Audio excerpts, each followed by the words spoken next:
ब्रह्मादिभ्यो ब्रह्म विद्या संप्रदायकर्तृभ्यो वंश ऋषिभ्यो महद्भ्यो नमो गुरुभ्यः। सर्वोपप्लवरहितः प्रज्ञानघनः प्रत्यगर्थो ब्रह्मैवाहमस्मि ब्रह्मैवाहमस्मि। ओम शांति शांति शांति। ओम पार्थाय प्रतिबोधितां भगवता नारायणेन स्वयं व्यासेन ग्रथितां पुराणमुनिना मध्ये महाभारतम् अद्वैतामृतवर्षिणीं भगवतीम् अष्टादशाध्यायिनीम् अम्ब त्वामनुसन्दधामि भगवद्गीते भवद्वेषिणीम्। नमोऽस्तु ते व्यासविशालबुद्धे फुल्लारविन्दायतपत्रनेत्रम् येन त्वया भारततैलपूर्णः प्रज्वालितो ज्ञानमयः प्रदीपः सच्चिदानन्दरूपाय विश्वोत्पत्त्यादिहेतवे तापत्रय विनाशाय श्रीकृष्णाय वयं नुमः। शङ्करं शङ्कराचार्यं केशवं बादरायणं सूत्रभाष्यकृतौ वन्दे भगवन्तौ पुनः पुनः।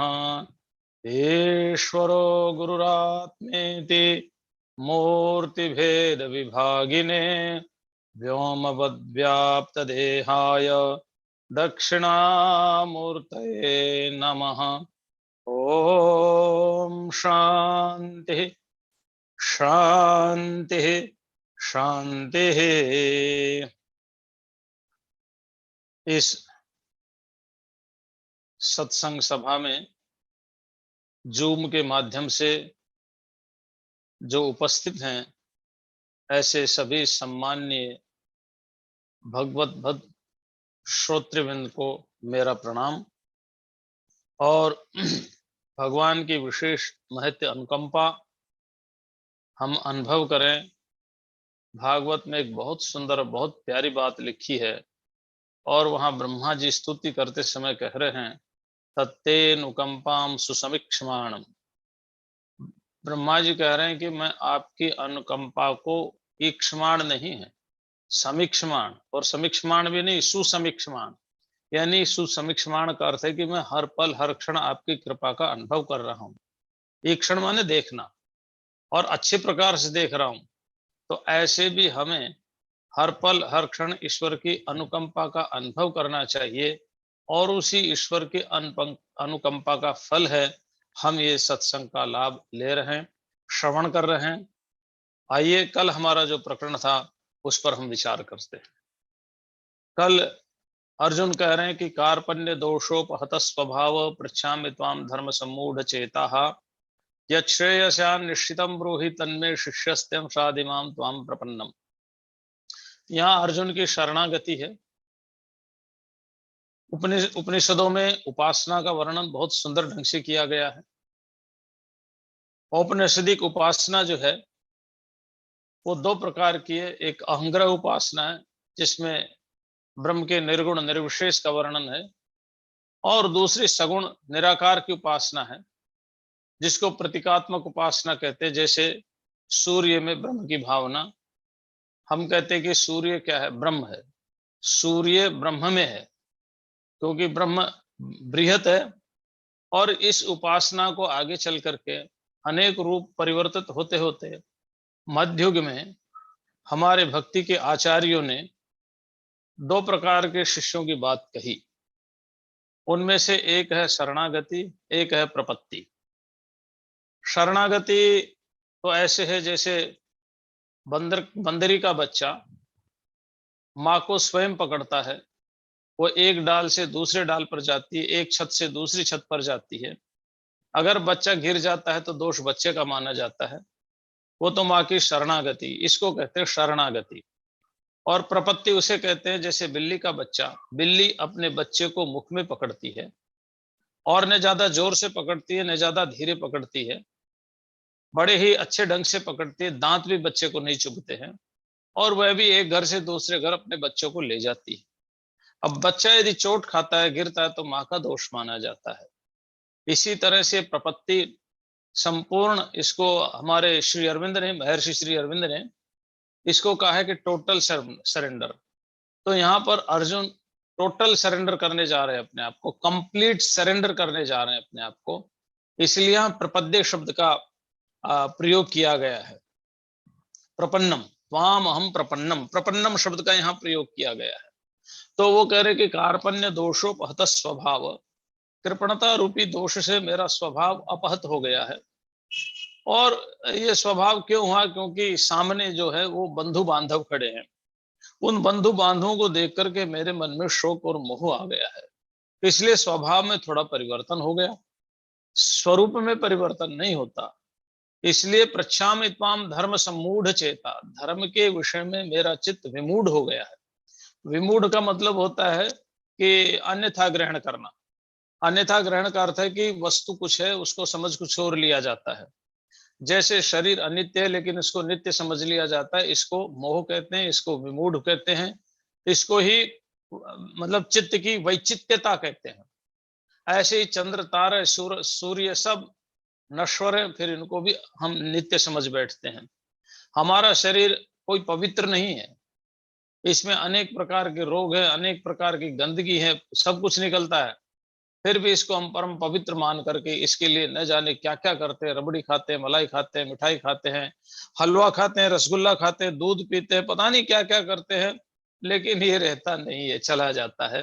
तो इसको कहते हैं मोह या चित्त की विचित्तता, अर्थात वस्तु कुछ और है, समझ कुछ और लिया, तो उसको कहते हैं विमूढ़ भाव। विमूढ़ भाव का अर्थ यहाँ अर्जुन के संदर्भ में क्या है? अर्जुन समझ रहा है कि युद्ध न करना ठीक है, और भगवान कह रहे हैं युद्ध करना ठीक है। अथवा अर्जुन समझ रहे हैं कि भाई भैक्ष्य वृत्ति को धारण कर लूं तो अच्छा है, या इनके साथ युद्ध करूं तो अच्छा है। तो ये विमूढ़ भाव जो अर्जुन के मन में धर्म को लेकर के हुआ है, धर्म यहाँ बहुत विस्तृत अर्थ में है, कोई साधारण अर्थ में नहीं है। इसलिए वो पूछ रहे हैं यत् श्रेयस्यात् निश्चितम ब्रूहि तन्मे, मैं यत् श्रेयस्यात् तत् निश्चितम ब्रूहि, आप जिसमें मेरा कल्याण हो। देखो यहाँ श्रेय शब्द का प्रयोग है, और श्रेय शब्द का प्रयोग होता है आत्म कल्याण के लिए, परमात्मा के लिए, आत्मिक बोध के लिए, ब्रह्मात्मिक बोध के लिए श्रेय शब्द का प्रयोग है। उपनिषदों में भी श्रेय शब्द का प्रयोग इसी संदर्भ में आया है। श्रेयस शब्द का प्रयोग है, श्रेयस्य का ही श्रेय बनता है। तो यत् श्रेय जो कल्याणकारी हो, कैसा कल्याणकारी? जिसके बाद दुख ना हो, जिसके बाद संताप ना हो, जिसके बाद डिप्रेशन ना हो, हॉल्यूसिनेशन ना हो, इल्यूजन ना हो, और ये टेंशन ना हो, कुछ भी ना हो, फियर ना हो, वॉरी ना हो, कुछ भी ना हो, चिंता नहीं, भय नहीं, शोक नहीं, संताप नहीं, विषाद नहीं, कुछ भी ना हो, जिसके अंदर न मृत्यु का भय न जन्म का भय है। वैसे तो न किसी ने किसी की मृत्यु देखी अपनी, न अपना मरण देखा, न अपना जन्म देखा है। पुनरपि एक अज्ञानता के कारण हम मान बैठते हैं कि हमारी मृत्यु होती है, हमारा जन्म होता है। देह संयोग का नाम जन्म है और देह वियोग का नाम मृत्यु है। मृत्यु और जन्म खाली संज्ञा मात्र है नहीं। संज्ञा दे दे, जैसे बच्चों को डराते हुए कहते हैं हऊ आ जाएगा, हऊ है नहीं, संज्ञा मात्र है। ऐसे ही बहुत से शब्द है जो संज्ञा मात्र हैं लेकिन है नहीं। तो इसी तरह से जन्म और मृत्यु केवल संज्ञा मात्र है, जहां जन्म भी नहीं, मृत्यु भी नहीं, अर्थात अजरत्व, अमरत्व, शाश्वतत्व, नित्यत्व इत्यादि जहां पर प्राप्ति हो, उपलब्धि हो, अनुभूति हो, उसको कहते हैं श्रेय। तो यत् श्रेय, जिसमें मेरा कल्याण हो, स्यात्, स्यात् माने हो, तत् निश्चितम, निश्चित कल्याण जिसमें मेरा हो, अथवा निश्चित रूप से वही आप मुझे कहें, वही मेरे को कहें। क्यों क्यों कहें? क्योंकि ज्ञान जो है हमारे शास्त्रों में जब जिज्ञासु को दिया जाता है, ये तो देश काल परिस्थिति की बात है। हमारे पटेल साहब जी प्रयत्न कर रहे हैं कि किसी तरह से श्री श्रीमद् भागवत का, श्री भगवत गीता का, श्री रामचरित मानस के, अन्य अन्य धार्मिक जो हमारे सत्य सनातन वैदिक धर्म के ग्रंथ हैं, उनको जन सामान्य तक पहुंचाया जाए। लेकिन वस्तुतः हमारी शास्त्रीय परंपरा नहीं है। हमारी शास्त्रीय परंपरा तो यह है कि जिज्ञासु स्वयं गुरु के पास आते हैं और फिर उनसे पूछते हैं, तब गुरु उनको उपदेश देते हैं। अब देश काल परिस्थिति, हम भी ऐसा ही करते हैं, बैनर लगवाते हैं, छपवाते हैं, हम भी कहते हैं भाई आओ हमारी कथा सुनो। हम भी कहते, इससे कोई अछूता नहीं रहा, न हम रहे नहीं कोई और रहा। लेकिन वस्तु स्थिति तो युग युग की बात होती है। एक युग वह होता था जब शिष्य गुरु के पास जाकर के विद्या ग्रहण किया जाता था। यहाँ भी क्या है, यहाँ भी अर्जुन कह रहे शिष्यस्ते हम, मैं आपका शिष्य हूं। शिष्य जो है ना, शस्त्र प्रकथने शब्द है। उस शस्त्र प्रकथने शब्द से ही शिष्य बनता, उसी से ही शासन बनता, उसी से ही शासक बनता है। मैं आपका शिष्य हूं, माम शादी, मेरा का अनुशासन करो, मेरा अनुशासन करो, क्योंकि मैं आपका शिष्य हूं। और एक देखो, वेदों की एक बात है कि हमारी तो संस्कृति वैदिक संस्कृति है। वेदों में लिखा है तद विज्ञानार्थम गुरुमेवाभिगच्छेत् समित पाणी श्रोत्रियम ब्रह्मनिष्ठम। तत् माने उस तत्व को जानने के लिए। लेकिन यहाँ तत्व को जानने के लिए अर्जुन शायद पूछ रहे हो, अर्जुन यहाँ पूछ रहे हैं शोक की निवृत्ति के लिए, क्योंकि अगले श्लोक में आएगा वो शब्द। अर्जुन यहाँ जानना चाह रहे हैं शोक की निवृत्ति कैसे हो। और शोक की निवृत्ति का मतलब होता है कि तत् परमात्मा के पद की प्राप्ति। इसलिए उपनिषदों में कहा तत् माने उस परमात्मा की प्राप्ति के लिए ही, तत् विज्ञानार्थम, केवल उसी के जानने के लिए, तद विज्ञानार्थम गुरुमेवाभिगच्छेत्, गुरु की शरण में जाना चाहिए। अर्थात अभिगच्छेत, जाना चाहिए, अभिगच्छेत एव, जाना ही चाहिए, गुरु में एव अभिगच्छेत, गुरु की ही शरण में जाना चाहिए, विज्ञानार्थम एव गुरु अभिगच्छेत, जानने के लिए गुरु की शरण में जाना चाहिए। और क्या जानने के लिए? तद विज्ञानार्थम, उस तत्व को जानने की इच्छा के लिए। और एक और बहुत प्यारी बात कही है, हम आपको इसलिए बता रहे हैं कि बिना गुरु की शरणागति के, हमारे यहाँ क्या है शास्त्रों में, हमारे यहाँ जब हम बोलते तो हम सबके यहाँ समझ लेना, एक भाषा की हर एक व्यक्ति का बोलने का अपना प्रकार है। तो जब मैं कहता हूँ हमारे यहाँ, मैं संपूर्ण विश्व को हमारा समझता हूँ। इसलिए जब मैं कहूँ हमारे यहाँ, तो आप ये नहीं समझना कि स्वामी मुक्तानंद के शास्त्रों में लिखा है। जब मैं कहूँ हमारे यहाँ, तो हमारे जो वैदिक सत्य सनातन धर्म के ग्रंथ है, जैसे वेद है, ब्राह्मण ग्रंथ है, आरण्यक है, उपनिषद है, वाल्मीकि रामायण है, महाभारत इत्यादि जितने भी श्रेष्ठ संतों की वाणियां हैं, अन्य अन्य प्रांतों में जो भी श्रेष्ठ संत हैं, सभी प्रांतों में वो सब हमारे ही हैं। तो हमारे यहाँ जो एक परंपरा बड़ी सुंदर बताई है कि कुछ चीजें होनी चाहिए जीवन में। एक तो श्रद्धा हो, एक विश्वास हो, एक सदाचार हो, एक गुरु सदन हो, यानी इस गुरु की शरणागति हो। अगर ये चार चीजें जीवन में आ जाती तो और तो सारी चीजें अपने आप आना प्रारंभ कर देती है। जैसे एक बुराई के आने पर अनेक बुराइयां आ जाती है, ऐसी जीवन में एक अच्छाई को धारण करने से अनेक अच्छाइयां भी आनी शुरू हो जाती हैं। तो गुरु सदन का, यानी गुरु शरणागति का हमारे यहाँ बहुत बड़ा महत्व है, बहुत भारी महत्व है। कथम तरेयम भव सिंधु में तत्कावा गतिर्मे कतमोस्त्युपाय येन वियाता यतोस्य पारम तमेव मार्गम अहम दर्श ये सब गुरु शरणागति की बात है। तो अर्जुन भी यहाँ शरणागत होना चाह रहे हैं। होना क्या चाह रहे, हो ही रहे, वो कह रहे हैं कि मैं आपका शिष्य हूं। और शास्त्र में लिखा है कि आचार्यादेव अधिता विद्या साधिष्टम प्रापत। श्रुति कहती कि आचार्य से ग्रहण की हुई विद्या ही सफल होती है। और यहाँ एक बहुत सुंदर प्रसंग है श्रुति का। एक शिष्य गया गुरु जी के पास शिक्षा ग्रहण करने के लिए। गुरु जी ने गोत्र वगैरह पूछा। उसका नाम था सत्यकाम जाबाली। वो सारा प्रकरण मैं नहीं सुनाना चाहता हूं। मैं इतना ही सुनाना चाहता हूं कि सत्यकाम जाबाली को 400 गौवें दी, 1000 होने पर लौटने के लिए कहा। 1000 हो गई तो वृषभ ने उपदेश दिया, और क्रम से हंस ने दिया, मुदगल पक्षी ने दिया, क्रम से ये उपदेश दिया, अग्नि ने दिया। तो पहले वृषभ ने दिया, फिर अग्नि ने दिया, फिर मुदगल पक्षी ने दिया, फिर हंस ने दिया। तो उपदेश देने के बाद वो ब्रह्म ज्ञान हो गया उनको। आचार्य के पास आए तो आचार्य ने कहा तुम्हें तो ब्रह्म ज्ञान हो गया। तो एक बहुत सुंदर बात सत्यकाम जाबाली ने कही।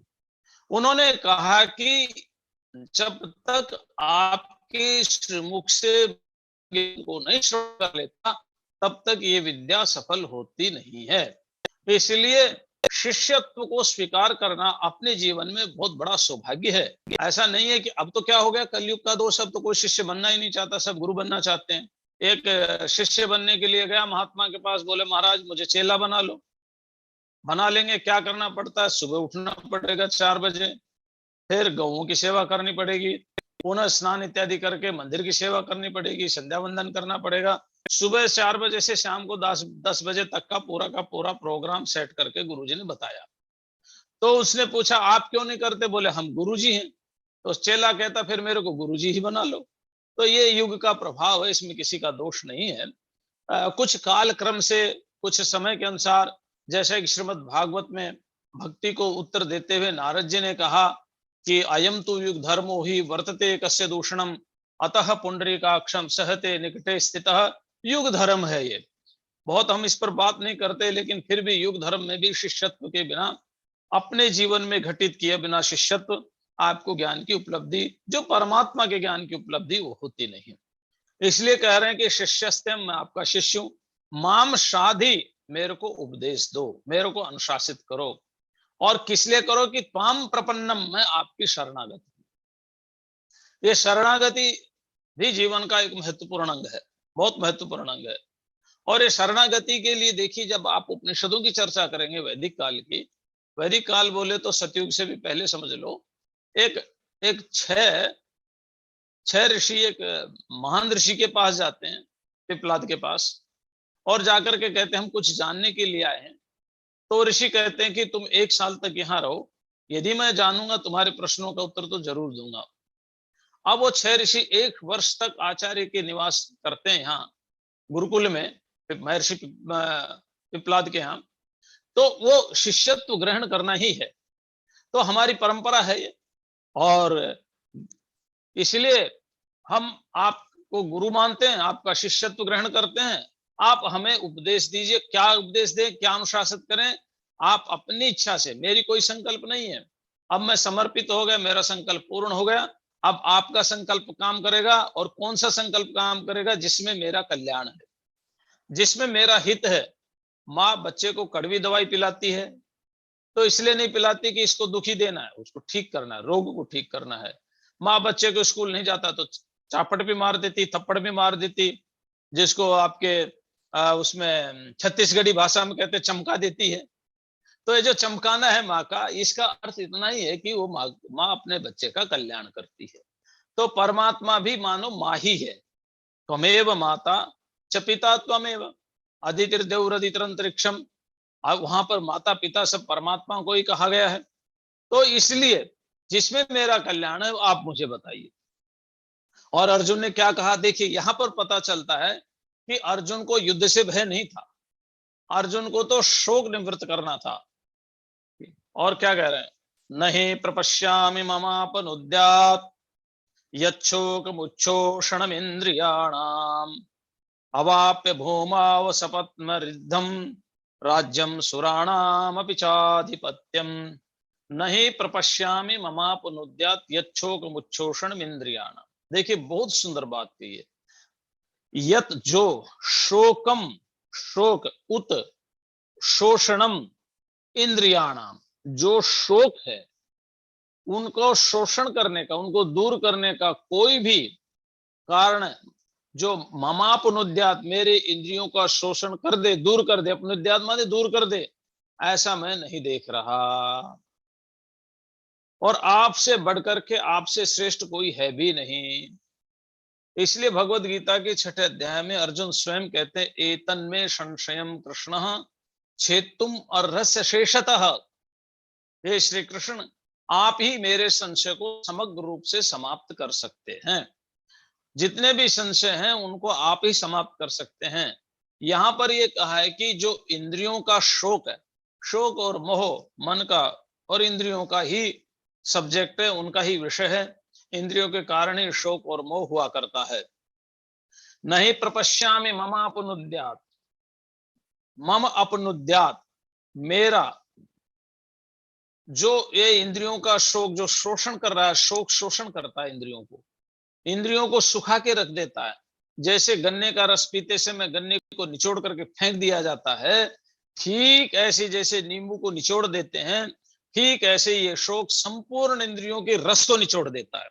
इंद्रियां नीरस हो जाती हैं, किंकर्तव्य विमूढ़ हो जाती हैं, और उसकी मनोदशा बड़ी विचित्र हो जाती है। कुछ कर नहीं पाता, कुछ सोच नहीं पाता, कुछ विचार नहीं कर पाता, अनेक प्रकार की भ्रांतिपूर्ण कल्पनाएं करता रहता है। उसका मन अनेक प्रकार की सृष्टियों की रचना करता है। इनर प्रोजेक्शन ऑफ माइंड जो है वो चलता रहता है। इसलिए जो इंद्रियों का जो शोक है, इंद्रियों का शोषण करता है, इंद्रियों को किसी लायक नहीं छोड़ता। जो शोक इंद्रियों को शोषण कर रहा है, उस शोक को दूर करने के लिए मैं कुछ देख नहीं पा रहा हूं, मेरे कुछ समझ में नहीं आ रहा है। बड़ी विलक्षण बात है यहाँ पर। और यह समझने की बात है कि यहाँ पर यह स्पष्ट कर दिया है कि अर्जुन इस समय विषादग्रस्त था, और विषादग्रस्त व्यक्ति के विषाद की निवृत्ति के लिए उपाय है। अतः यहाँ अर्जुन शोक की निवृत्ति के लिए ही प्रयत्न कर रहा है। इसलिए भगवान ने 11वें श्लोक में जो उपदेश प्रारंभ किया वो भी शोक से किया। और भगवत गीता में जहां भगवान की वाणी विराम देती है, अहम त्वा सर्व पापेभ्यो मोक्षयिष्यामि मा शुचः, मां शुचः माने शोक मत करो। प्रारंभ भी भगवान का उपदेश शोक से होता है, और भगवान के उपदेश की पूर्णता या विराम या समाप्ति, जो भी जिस शब्दों से आप कहें, वो भी शोक से ही होती है। और अर्जुन का जो भाव है वो भी यहाँ यही कह रहा है कि मेरे को शोक दूर करने का कोई उपाय मैं नहीं देख पा रहा। यत शोक मुच्छोषण इंद्रियाणाम, ऐसा शोक जो इंद्रियों को शोषण कर देता है, नीरस कर देता है, शुष्क कर देता है, उसको दूर करने का उपाय मेरी समझ में नहीं आ रहा, मैं नहीं देख पा रहा हूं। इसलिए अब आप नहीं प्रपश्यामि ममापनुद्यात यच्छोक मुच्छोषण इंद्रियाणाम अवाप्य भूमाव सपत्न मृद्धम राज्यम सुराणाम अभी चाधिपत्यम। अवाप्य भूमाव सपत्न, देखिए अब यहां पर देखिए रिद्ध शब्द है। रिद्ध शब्द कहते समृद्ध, सम लगा दिया तो समृद्ध हो गया, यानी बढ़ता हुआ, हर प्रकार की समृद्धि। और कैसी भूमौ असपत्नम, पत्नम, सपत्नम का मतलब है शत्रु से युक्त, और असपत्नम का मतलब शत्रु से रहित। अर्थात यदि संपूर्ण पृथ्वी का राज्य शत्रुओं से रहित होकर के भी मुझे यदि मिल जाए, उसके बाद राज्यम सुराणाम अपि चाधिपत्यम, और देवताओं का राज्य भी यदि मुझे मिल जाए तो भी मैं अपनी इंद्रियों को नीरस करने वाले शोक को दूर करने का कोई उपाय नहीं देख रहा हूं। यहां अर्जुन ने एक संकेत कर दिया। संकेत क्या किया? भागवत में बहुत सुंदर प्रसंग है मुचकुंद का। जिस समय भगवान श्री कृष्ण उनसे मिले, मैं बहुत लंबी व्याख्यान करके मुचकुंद का बस जो प्रकरण के अनुसार वही भाव बता रहा हूं। तो भगवान कृष्ण ने मुचकुंद को कहा, मांगो, क्या मांगोगे? तो मुचकुंद ने कहा, महाराज संपूर्ण पृथ्वी का मैं राजा था, मुझे मालूम है राजा में क्या होता है, और देवताओं की सहायता करने के लिए मैं गया था, मुझे मालूम है देवलोक में भी कितना दुख है। बस अंतर इतना ही है, हम वहां के दुखों को देख नहीं सकते, लेकिन जिसके पुण्य कम होते हैं उसकी नीची स्थिति होती है, जिसके पुण्य ज्यादा होते हैं उसकी उच्च स्थिति होती है। और ये उच्च और नीच की स्थिति जहां होगी, राग द्वेष वहां होगा ही होगा। इसलिए पृथ्वी लोक में ही राग द्वेष नहीं है, स्वर्ग लोक में भी राग द्वेष है। और क्षीणे पुण्य मर्त्यलोकम विशंति, जैसे ही पुण्य क्षीण हो जाता है धक्का दे दिया जाता है, मृत्यु लोक में भेज दिया जाता है। जैसे राजा नहुष को धक्का दे करके और मृत्यु लोक में फेंक दिया गया। तो महाराज ये मैं स्वयं राजा था, चक्रवर्ती सम्राट था, मुचकुंद कहते हैं, इसलिए वहां क्या सुख है क्या दुख है मुझे अच्छी तरह मालूम है। इसलिए मुझे वो साम्राज्य भी नहीं चाहिए। और देवताओं की तो मैं सहायता ही करने गया था, वहां क्या समस्याएं वो भी मैं जानता हूं। पृथ्वी लोक की समस्या भी जानता हूं, देवलोक की समस्या भी जानता हूं, स्वर्ग लोक की समस्या भी जानता हूं। अर्थात यहां से वहां तक दुख ही दुख है। मुझे ये सब कुछ नहीं चाहिए, मुझे तो केवल और केवल आपकी भक्ति चाहिए। इसलिए यहां अर्जुन ने संकेत कर दिया कि सुख संसार के किसी भी प्रकार के, कितने भी प्रकार के, कितनी भी मात्रा के साधनों में नहीं है। अगर होता तो अर्जुन तो दिग्विजय करने के लिए निकला ही था ना। अरे अर्जुन चाहता तो उस समय तो महाराजा युधिष्ठिर छत्रपति साम्राज्य थे, सर्व भूमंडल के साम्राज्य थे। फिर ये शोक क्यों आया अर्जुन के मन में? ध्यान रखना, भगवान शंकराचार्य ने एक बहुत सुंदर बात कही है, और उन्होंने कहा है कि विद्या विद्याम निहंतेव तेजस तिमिरशंघवत, जैसे प्रकाश अंधकार को समाप्त कर देता है, ऐसी विद्या अविद्या की निवृत्ति करती है। शोक की निवृत्ति समझ से ही होगी, शोक की निवृत्ति ज्ञान से। आप कहोगे महाराज अर्जुन पूछने कुछ गए थे, भगवान ने ज्ञान का ही उपदेश दे दिया। अब यहां पर देखो, ये अर्जुन स्वयं कह रहे हैं, इसलिए जो ब्रह्म का ज्ञान है, आत्मा का ज्ञान है, परमात्मा का ज्ञान है, इसीलिए भगवान ने उसको दिया। और भगवान शुरू भी तो कहां से करते हैं, देखिए आगे चलेंगे तब आपको बताएंगे। भगवान का जो उपदेश है 11वें अध्याय से प्रारंभ होता है, ऐसा अद्भुत उपदेश है, ऐसा विलक्षण उपदेश है, ऐसा शाश्वत सत्य उपदेश है, अन्यत्र देखने को आपको नहीं मिलेगा। इसलिए वो अर्जुन ने यहां संकेत कर दिया कि संसार का कितना भी वैभव हमारे पास आ जाए, संसार का कितना भी सुख हमारे पास आ जाए, शोक की निवृत्ति धन से, संपत्ति से, वैभव से, परिवार से, कुटुंब से, शरीर में शक्ति होने से, किसी कौशल से नहीं जाती। शोक की निवृत्ति तो गुरु की शरण ग्रहण करने के बाद जब ज्ञान उत्पन्न होगा तो ही शोक की निवृत्ति होगी। ईशावास्य उपनिषद का तो मंत्र ही है, और हमारे पटेल साहब जानते ही है। मैं इनके नाम में थोड़ा कंफ्यूज हो जाता हूं, क्योंकि हमारे एमपी के एक एमएलए हैं और प्रहलाद पटेल के भाई जालम सिंह, वो कभी कभी उनका भ्रम हो जाता है, झाल सिंह की जगह जालम सिंह बोल देता हूं, इसलिए मैं पटेल साहब ही बोल रहा हूं, कहीं नाम में थोड़ी सी गलती ना हो।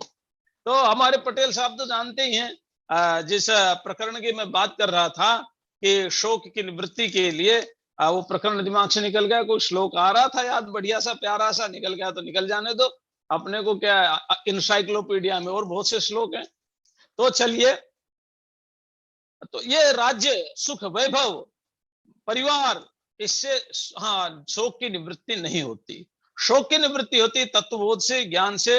इसलिए भगवान यहाँ परमात्मा का उपदेश उनको दे रहे हैं, इसलिए ईश्वर का उपदेश, आत्मा की नित्यता का उपदेश भगवान आगे देंगे। तो अर्जुन का बहुत सुंदर स्पष्ट संकेत है कि आपके पास कितना भी धन वैभव हो, सुख संपत्ति से आपको सुख मिलने वाला नहीं है। हमारे जो शास्त्र प्राचीन मिलते हैं उनमें हमारे राजाओं की एक परंपरा है, और कालिदास ने उसको बहुत सुंदर ढंग से अपने रघुवंश महाकाव्य में लिखा भी है। वहां लिखा है बड़ी सुंदर ढंग से कि शैशवेभ्यस्त विद्यानाम यौवने विशेषिणाम वार्धक्ये मुनिवृत्तिनाम योगे नान्ते तनुम त्यजत। अर्थात हमारे राजाओं की परंपरा क्या थी, वो तो रघुवंश के राजाओं की परंपरा बता रहे हैं, लेकिन यहाँ सभी राजाओं की उस समय परंपरा थी, चाहे रघुवंश के हो चाहे कोई भी हो।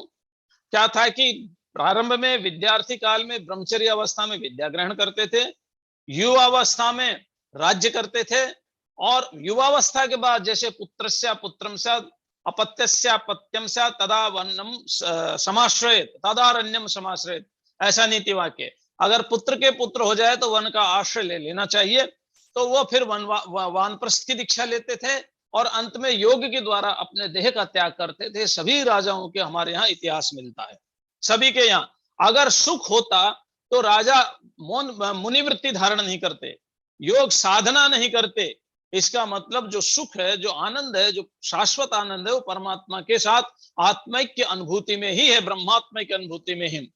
और इसके बाद संजय उवाच, अब ये कंजक्टिव वर्ड है, एवं मुक्त्वा ऋषिकेशं गुडाकेशः परन्तपः नयोत्स्य इति गोविंदम उक्त्वा तूष्णीं बभूवः। अभी देखिए, ये जो विशेषण भगवान ने भगवान व्यासदेव ने व्यासाचार्य महाराज ने बहुत सुंदर यहाँ दिए। क्या दिया? एवं मुक्त्वा, इस प्रकार कहकर के, ऋषिकेशम, ऋषिकेश को। आप देखो ऋषिकेश क्यों कहा, अब यहां समझना ऋषिकेश विशेषण भगवान का क्यों दिया। ऊपर जो कहा है यच्छोक मुच्छोषण इंद्रियाणा, और ऋषिकेश क्यों कहा, ऋषिकानी इंद्रियाणी तेषाम ईशः ऋषिकेश। ऋषिका कहते हैं इंद्रियों को, तो ऋषिका इंद्रियों को कहते हैं, और ऋषिका का जो स्वामी है, इंद्रियों का जो स्वामी, उसको ऋषिकेश कहते हैं। अर्थात हमारी संपूर्ण इंद्रियों के स्वामी परमात्मा ही है, और शोक हमारी इंद्रियों में व्याप्त है। यच्छोक मुच्छोषण इंद्रियाणाम, शोक हमारी इंद्रियों में व्याप्त है। इसलिए हमारी इंद्रियों में जो शोक व्याप्त है, उन इंद्रियों के शोक की निवृत्ति समझ के द्वारा, क्योंकि समझना भी मन से ही है, तो उसके द्वारा भगवान ही हमारे शोक की निवृत्ति कर सकते हैं।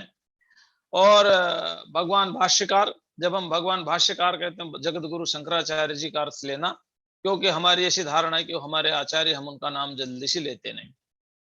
भगवान भाष्यकार ने केनोपनिषद के भाष्य में एक बहुत सुंदर बात लिखी। वो कहते हैं कि ईश्वर चाहे तो फूल को भी वज्र बना दे, ईश्वर इच्छा बली ऐसी, ईश्वर की इच्छा बहुत बलवान होती है। अगर परमात्मा चाहे तो अर्जुन का शोक एक क्षण में भी दूर कर सकते थे, लेकिन अगर वो शोक अर्जुन का दूर होता तो अर्जुन का ही होता, हम सबका नहीं होता। हम सबके शोक की निवृत्ति के लिए भगवत गीता का यहाँ पर वो किया गया है। इसलिए कहा गया है कि इंद्रियाणाम ऋषिकाणी इंद्रियाणी, जो इंद्रियां हैं उनके जो स्वामी हैं उनको ऋषिकेश कहते हैं। तो एवं मुक्त्वा ऋषिकेशम गुडाकेशः परन्तपः। अब गुडाकेश शब्द का भी देखो, बहुत प्यारी बात कही। गुडाकेश किसे कहते हैं? गुडा का कहते हैं निद्रा को। तो गुडाकायाः निद्रायाः ईशः गुडाकेशः, जो निद्रा का स्वामी है उसको गुडाकेश कहते हैं। अर्थात जो सदा सावधान है, भगवान के उपदेश को वही ग्रहण कर सकता है जो सदा सावधान है, सदा सजग है। रामायण में मेघनाथ को कौन मार सकता था? कौन वह मेघनाथ का वध कर सकता था? जो निद्राजयी हो, जिसने निद्रा पर विजय प्राप्त की हो। और लक्ष्मण, उसको यति कहते हैं, 14 वर्ष तक सोए नहीं, 14 वर्ष तक, 14 वर्ष तक नहीं सोए। और मेघनाथ को वर प्राप्त था कि जो निद्रा पर विजयी हो वही मुझे मार सकता है, और 14 वर्ष तक वो सोए नहीं, वो भी गुडाकेश ही थे। ये ठीक है, उनके लिए रामायण में गुडाकेश शब्द नहीं लिखा, लेकिन थे वो गुडाकेश ही। तो 14 वर्ष तक नहीं सोए, इसलिए मेघनाथ का वध लक्ष्मण ही कर सकते थे। लक्ष्मण ने ही मेघनाथ का वध किया। अर्थात 14 वर्ष न सोने करते, लक्ष्मण सदा सजग और सावधान रहते थे कि भगवान श्री राम पर कहीं से भी कोई भी विपत्ति ना आ जाए, और कब भगवान श्री राम को मेरी आवश्यकता पड़ सके, वो सदा ही सजग और सावधान रहते थे। यही स्थिति अर्जुन की भी है, अर्जुन की भी यही स्थिति है। जिस समय एक पुस्तक है, उसका नाम है किरातार्जुनीयम, और वो किरातार्जुनीयम लिखी है उसने, तो उसमें वहां पर एक बहुत सुंदर प्रसंग आता है। भारवी प्रसंग में ये, अजय भारवी ने लिखी, भारवी ने, हाँ भारवी ने लिखी है, और भारवी की बड़ी प्यारी किताब महाराज। उसमें एक अक्षर में ये एक श्लोक है, एक एक अक्षर के एक श्लोक है, चित्रकाव्य भी उसमें बहुत प्यारा है। तो भारवी ने लिखी किरातार्जुनीयम, वहां पर एक बहुत सुंदर उन्होंने प्रश्न लिखा। किरातार्जुनीयम का अर्थ होता है कि किरात भगवान शिव ने वेश धारण किया था, अर्जुन ने उनके साथ युद्ध हुआ था। तो अर्जुन कितने सजग और सावधान है, जिस समय एक साथ उस सुअर पर, जो राक्षस था, जो सुअर का वेश धारण करके आया था, एक साथ साइमल्टेनियसली भगवान शंकर ने भी बाण छोड़ा, अर्जुन ने भी बाण छोड़ा, और अर्जुन का बाण मुख से होता हुआ पीछे गया, शंकर का बाण, भगवान शंकर का बाण पीछे से होता मुख में गया। तो अर्जुन इतने सजग और सावधान है, दोनों बाण में अपना बाण स्वीकार किया।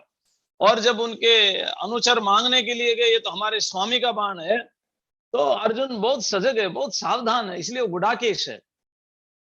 तो यहाँ ये भी बात बताया कि अगर आप ब्रह्म विद्या को प्राप्त करना चाहते हैं तो आपको सजगता और सावधानी बहुत जरूरी है।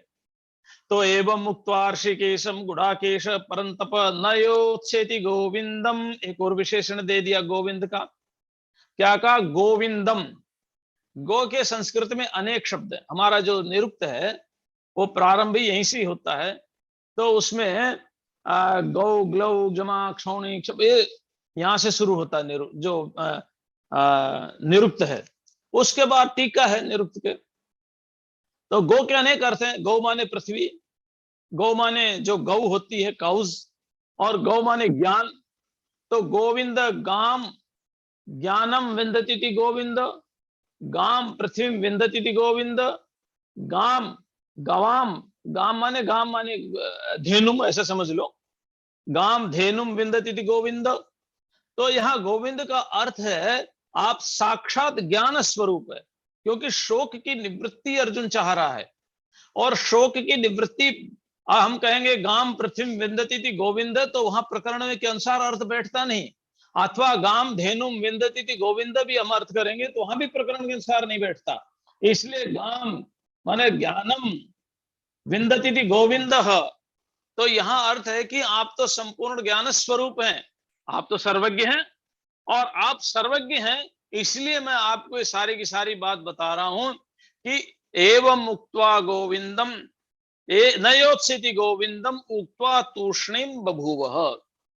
अब ऐसा कह करके, किसको? गोविंद को। भगवान के 3 विशेषण दिए यहाँ।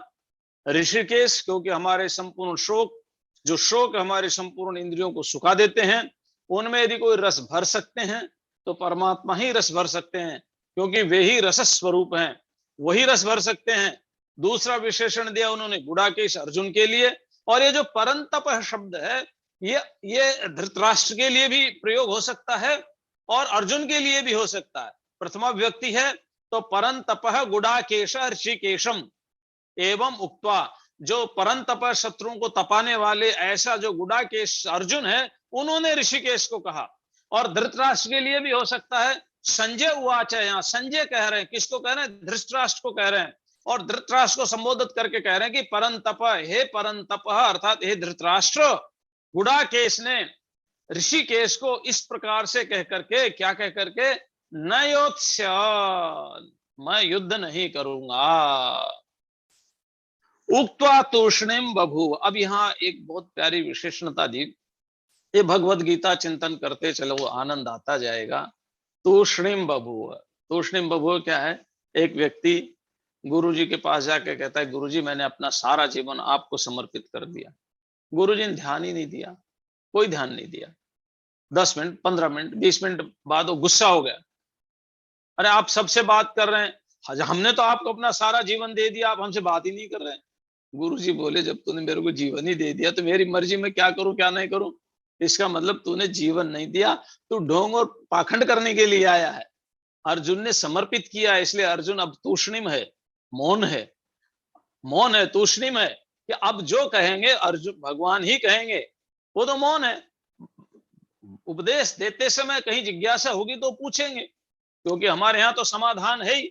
समाधान का मतलब है कि सम्यक आधीयत। तो तूष्णीम, तूष्णीम माने मौन हो गए अर्जुन। और यही है, गुरु के पास जाकर के अपनी जिज्ञासा सौंप दो।